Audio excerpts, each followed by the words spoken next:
जय हिंद। नमस्कार फ्रेंड्स, ज्योति क्लासेस में आप सभी का एक बार फिर से स्वागत है।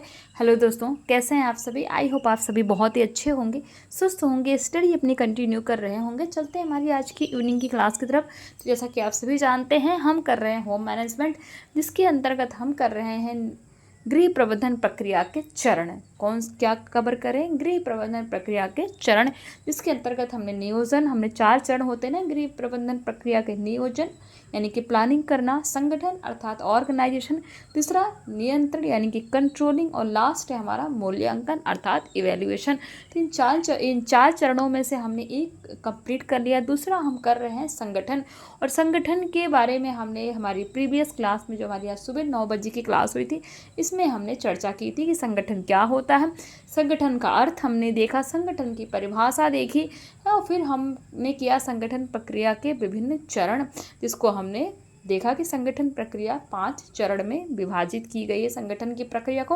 और आज की क्लास में इन्हीं क्रियाओं को, जो है संगठन की जो प्रक्रिया है, इन्हीं को हम डिटेल में पढ़ने वाले हैं। बट इससे भी पहले आप चैनल पर फर्स्ट टाइम विजिट किए हैं तो आप सभी से रिक्वेस्ट है, चैनल को लाइक शेयर सब्सक्राइब करें, अपना फीडबैक हमें प्रोवाइड करें कि क्लास आपको कैसी लगती है, और साथ ही साथ हमारे जितने भी लर्नर्स हैं उन सभी के पास इस क्लास को शेयर करें, ताकि वो भी हमारे साथ जुड़ के अपनी स्टडी कंटिन्यू कर सके। क्योंकि आप सभी जानते हैं इस चैनल के माध्यम से आपको होम साइंस की कंप्लीट प्रिपरेशन कराई जाती, साथ ही साथ क्वेश्चन आंसर्स की प्रैक्टिस भी हम करते हैं, और जीके जीएस की क्लास भी आपको कुछ एमसीक्यूज़ के माध्यम से प्रोवाइड कराई जाती है, जिससे कि आपको आपका जीके जीएस भी साथ साथ में थोड़े थोड़े क्वेश्चन के माध्यम से कंप्लीट होता रहता है। तो इसीलिए जो है चैनल को आप सब्सक्राइब कर सकते हैं, अगर आपको अच्छे तरीके से होम साइंस को पढ़ना है।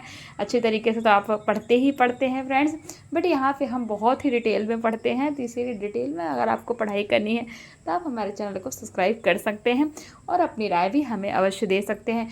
तो स्टार्ट करते हैं आज की क्लास। देखते हैं संगठन प्रक्रिया के विभिन्न चरण। तो क्रियाओं का निर्धारण यानी कि डिटर्मिनेशन ऑफ एक्टिविटीज़। लक्ष्य प्राप्ति हेतु योजना बनाने के बाद उसे क्रियान्वित करने के लिए क्रियाओं का निर्धारण करना जरूरी है।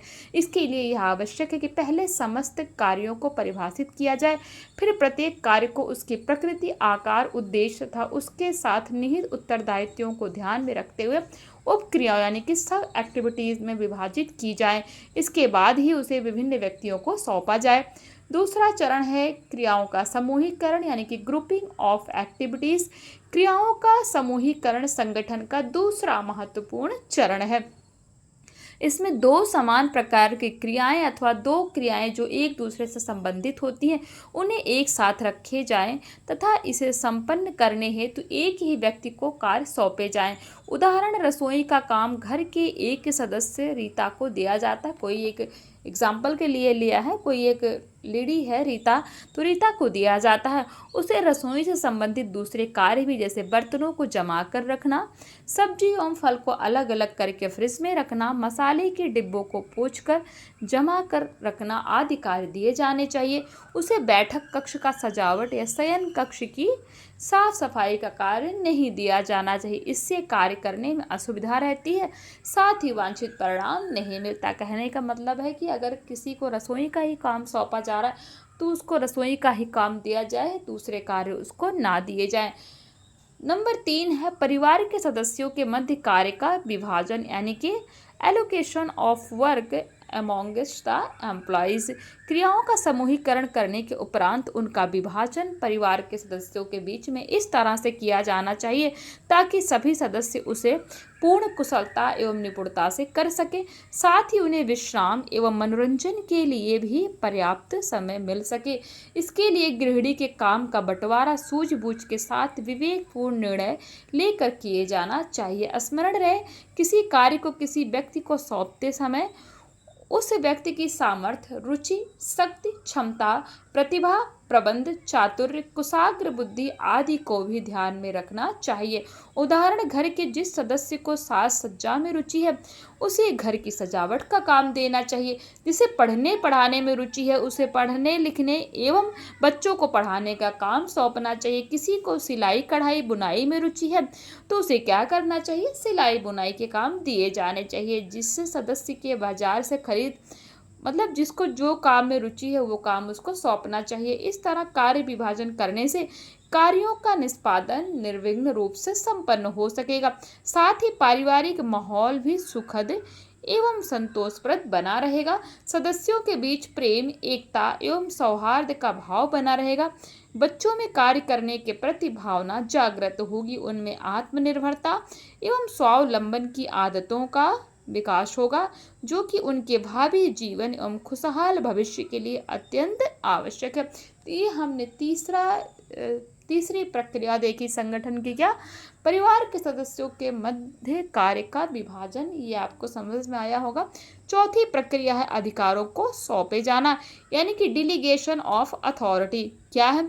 संस्था हो या घर परिवार के प्रत्येक सदस्य को केवल कार्य ही नहीं सौंपे जाने चाहिए, बल्कि उन्हें कुछ आवश्यक अधिकार भी दिए जाने चाहिए, ताकि वह अपना उत्तरदायित्व एवं कर्तव्यों का निर्वहन पूर्ण निष्ठा, कुशलता एवं मनोयोग से कर सके। ध्यान रहे, बिना उत्तरदायित्वों के अधिकारों का सौंपा जाना सर्वथा अनुचित है। इसके केवल विवाद, भ्रम एवं आशंकाएं ही उत्पन्न होती हैं, जो कार्य में बाधा उत्पन्न करती हैं। नंबर 5 है समन्वय, संतुलन एवं संबंध स्थापित करना, यानी कि establishing coordination, balance and relationship. संगठन का अंतिम एवं महत्वपूर्ण चरण परिवार के सदस्यों या संस्था के कर्मचारियों के मध्य समन्वय, संतुलन एवं संबंधों की स्थापना किया जाना है। इसके लिए गृहिणी को प्रत्येक सदस्य के मध्य समन्वय बनाए रखना जरूरी है। तो ये हमने 5 चरण देखे, किसके? संगठन के।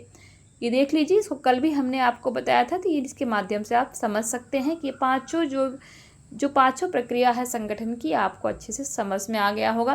नेक्स्ट है हमारा संगठन का महत्व। ठीक है, संगठन हमने जान लिया, संगठन क्या है, संगठन का अर्थ हमने देखा। विभिन्न वैज्ञानिकों के अनुसार संगठन क्या है, उनके भी मतानुसार हमने उनकी परिभाषाएं देखी। फिर हमने संगठन की प्रक्रिया देखी कि संगठन की कितनी प्रक्रिया है, 5 प्रक्रिया है, इसको भी हमने समझ लिया।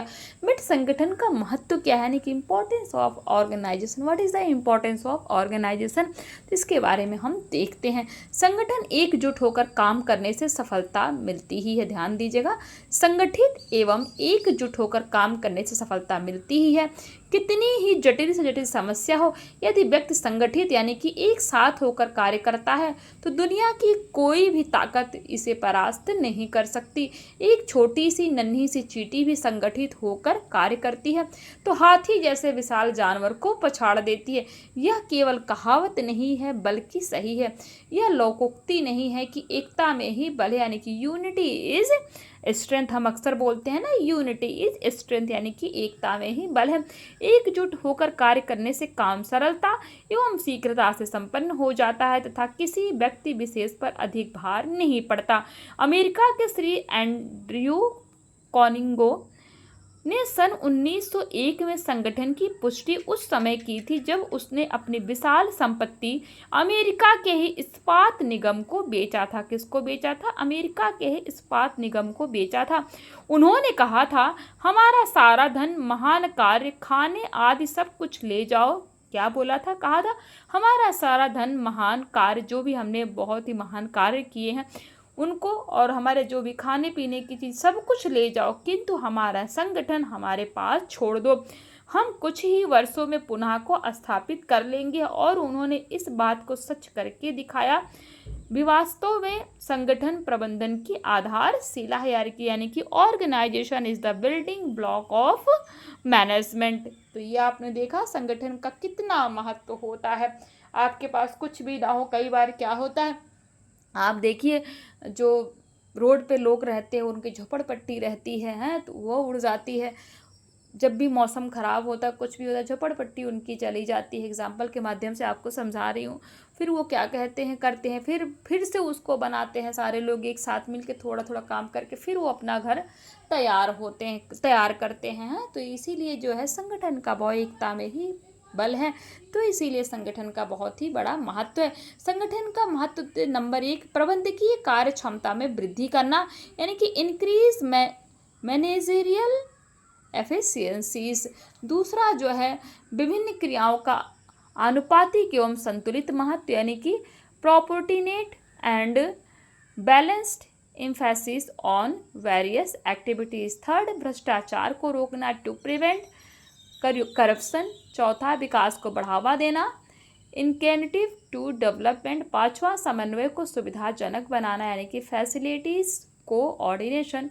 छठा है प्रबंधकों के विकास एवं प्रशिक्षण में सहायता देना यानी कि help in development and training facilities of management. Number 7, मनोबल आत्मविश्वास को बढ़ाने में यानी कि contributes to moral and self confidence. Number 8, तकनीकी विचारों का अनुकूलतम उपयोग यानी कि optimum use to technological improvements हैं। तो ये हमने क्या देखे, संगठन के महत्व।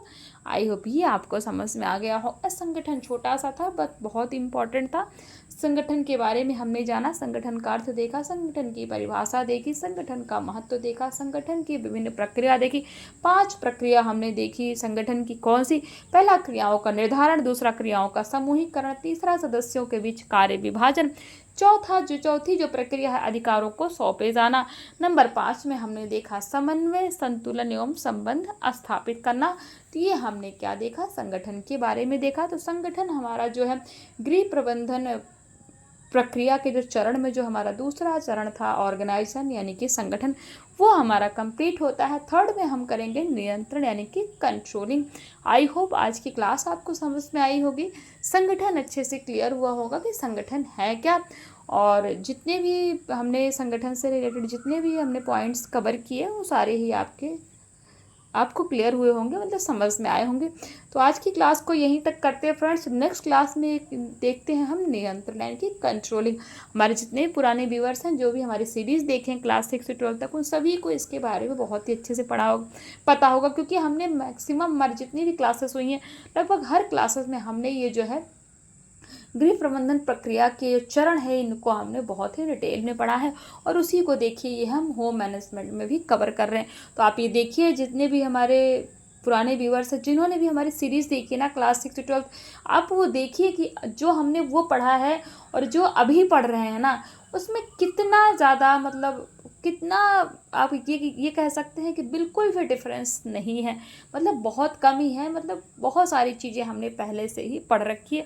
तो उससे क्या होगा, आपका बेस स्ट्रांग हो। इसीलिए मैं कहती हूँ अगर आप बेसिक से होम साइंस पढ़ रहे हैं, अभी आप होम साइंस पढ़ना चाहते हैं, आपको होम साइंस का बिल्कुल भी नॉलेज नहीं है, तो आप पहले हमारी सीरीज़ देखिए। क्लासेस वाइज सीरीज़ आपको प्रोवाइड कराएगी। क्लास 6 की अलग, क्लास 7 की अलग, क्लास 9, मतलब जितने भी हमने क्लास 6 से लेकर 12 तक की पूरी सीरीज़ की है, वो सभी आपको सेपरेटली प्ले लिस्ट में प्रोवाइड कराई गई, तो आप उनके माध्यम से कवर कर सकते हैं। तो इसीलिए जो है आप जाइए सीरीज़ देखिए और अपने डाउट्स जो है क्लियर कीजिए। तो मिलते हैं हमारी नेक्स्ट क्लास में। आज की क्लास को यहीं तक रखते हैं। तब तक के लिए जय हिंद, नमस्कार। हंसते रहिए, मुस्कुराते रहिए, एक दूसरे की हेल्प करते रहिए और अपना फीडबैक हमें अवश्य प्रोवाइड कराइए। धन्यवाद।